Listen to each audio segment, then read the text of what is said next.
And then we have Jonathon Lucroy.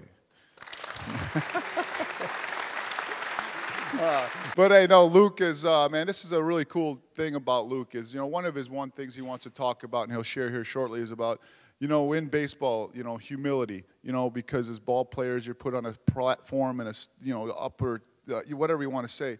But he really doesn't even want to do the autographs and all that stuff because he's like, man, I'm just a ball player.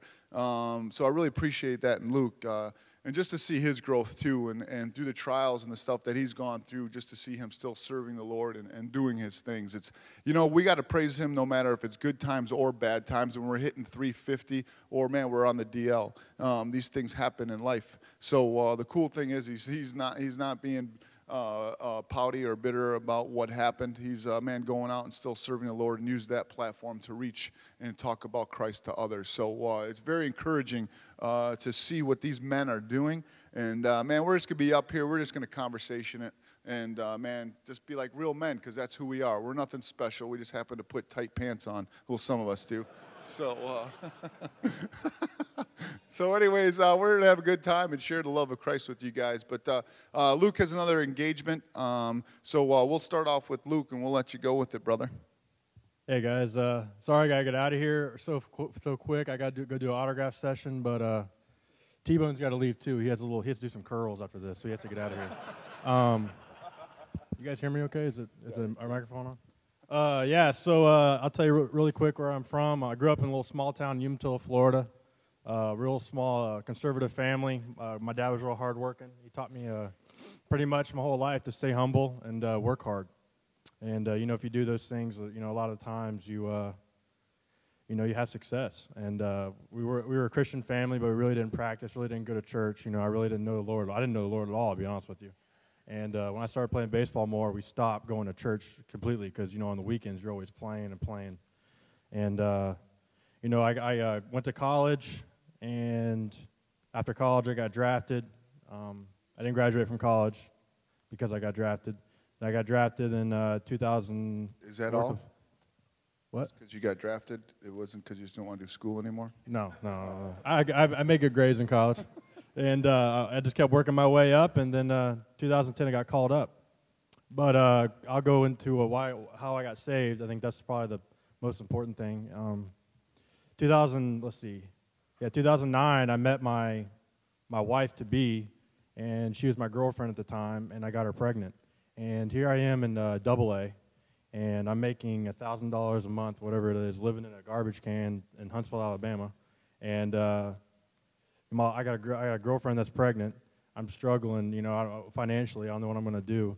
Next thing you know, I have a guy gets hurt and a guy quits, and I'm in the big leagues 2 months later. And I told Marcus this. I talked about this before. The Lord almost like proverbially punched me in the face to wake me up because I was living the ways of the world, and I was doing things that typical 23-year-old boys did, and.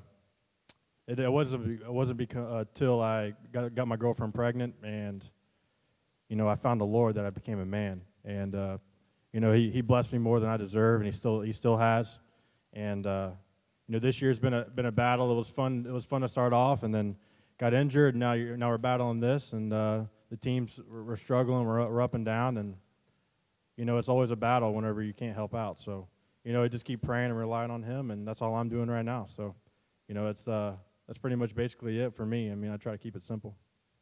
Now, Luke. Thanks, Wayne. Luke, how you been able to just be focused on the Lord? What is some of the things that you do maybe daily that really helps you with your walk? Well, first of all, we're all held accountable up here by each other. Corey and all these guys next to me hold me accountable, and we do the same for them, and we're all for each other. So that's the one thing I do. I try to get in the Bible every night before I go to bed because it's just in the morning. I feel like I never have time with it, chasing my daughter around everywhere, and then I go to the field, do that, and then I come back, and I always read my Bible, and I highlight stuff every night before I go to bed, and that's the one way I try to hold myself accountable and responsible, and I try to live the way the Bible tells me to live, and I fail a lot of the times, like we all do, but, I try my best, and that's the one way. I mean, like I said, just trying to hold myself accountable and being honest with yourself. You got to be honest. Through this injury, what has the Lord taught you, and how have been using it to advance the gospel? Well, it's always about humility for me, like Marcus said before. And, this game, as in life, is like a roller coaster. It's up and down. And you want to try to stay as level as you can, even though it's almost impossible. But it doesn't matter how high you get, you can always fall. Like Marcus said, I was hitting 345 or whatever it was. And next thing you know, I'm in the tub in the DL, I can't do anything. And so it's a very humbling experience. Always, no matter how good you're going, no matter how good you're doing, you can always fall. But the one constant in life is that we do have Jesus Christ to rely on. That's the only constant we have, because everything else could be taken away, just like that. And I think we all know that. Well, I know Luke came down here early. What made man of God? He knows he's another commitment somewhere else today, but he really wanted to share what Christ has done in his life. Did this just go out on me?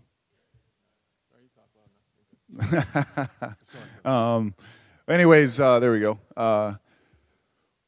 Luke has got another commitment, so he's going to have to take off now. So if we could just, unless you want something else to share, Luke, if you got something on your heart that you might want to share, go ahead. I just challenge everybody just to, stay humble. And my favorite verse in the Bible is Luke 14:11. And I think I wrote it down on some of the balls and stuff I signed, and a couple pictures and stuff. And it goes like, whoever exalts himself will be humbled, and whoever humbles himself will be exalted.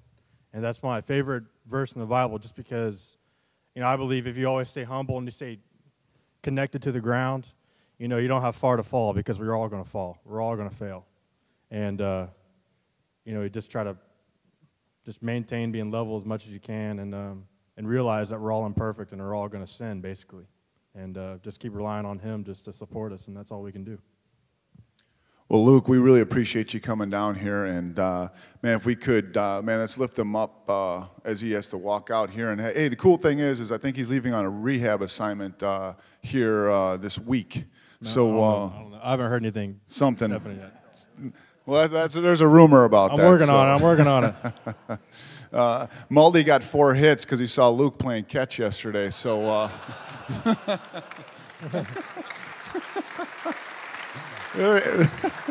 Anyways, Luke is an awesome guy. You guys can be praying him up, and I'm looking forward to getting him back because it's hard as a ball player. They work all off season to be a part of this team, and man, when you're on the DL, man, it stinks. I'm sorry, it does. When you're hurt and you're seeing and doing all this rehab stuff when you want to be on the field, it's a very tough time for guys. So pray for him, just lift him up. We can do that for him. That would be really cool, because it's a really cool dude. And man, I love this guy, and I thank him for what he's done. So Luke, man, go ahead, man, do your other thing, and man, we'll be praying and lifting you up. Thanks, guys. I appreciate y'all having me. And one more thing, you guys ask Marcus how he almost got in a game this year, how he almost played.